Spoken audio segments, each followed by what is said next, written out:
I'm going to tell you what it's like to give birth when your partner is a person that has narcissistic personality disorder. After you have a child with a narcissist, that's when their true colors really, really, really come out because they think you're locked in. So I have a daughter, and at the time, I did not know that I was with somebody that had NPD. Looking back now, everything makes sense. But I'm going to tell you my birth story. My contractions went from like half an hour apart to 1 minute apart.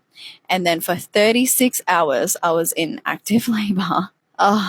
With my contractions 1 minute apart, and it was awful. It was awful. I wake him up and I let him know, I'm like, this is real labor. He was like, okay. He got up slowly, continued the rest of his morning routine, like, normal. I'm walking around packing my bag, packing the baby bag, packing his bag, all by myself. And I'm like having contractions 60 to 90 seconds apart. Eventually, he drives me to the hospital, and I'm in agony.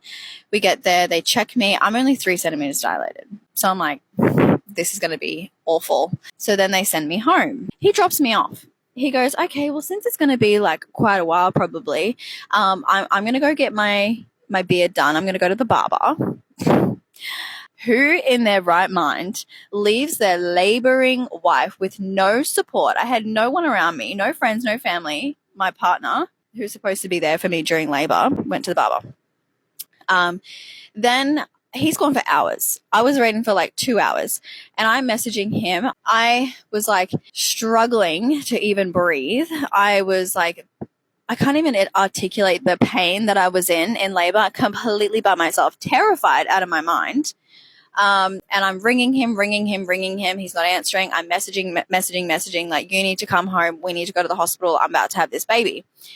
Finally comes to pick me up, and he's dawdling around the house, grabbing this and that.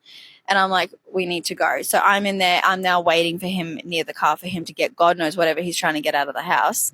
I'm like, we need to go. We then are so close to the hospital. He then pulls into an Aporto, which is like a fast food takeaway, and orders himself a full course meal, parks the car in the car park, eats his meal in park while I'm sitting next to him having 1 minute contractions. He enjoyed me suffering. He loved it.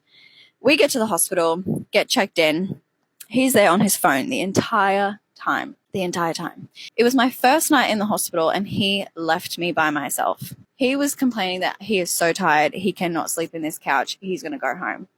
He drove home and left me in the hospital by myself. I had no family around me, no friends, no one. Literally by myself, 23-year-old with a brand new baby.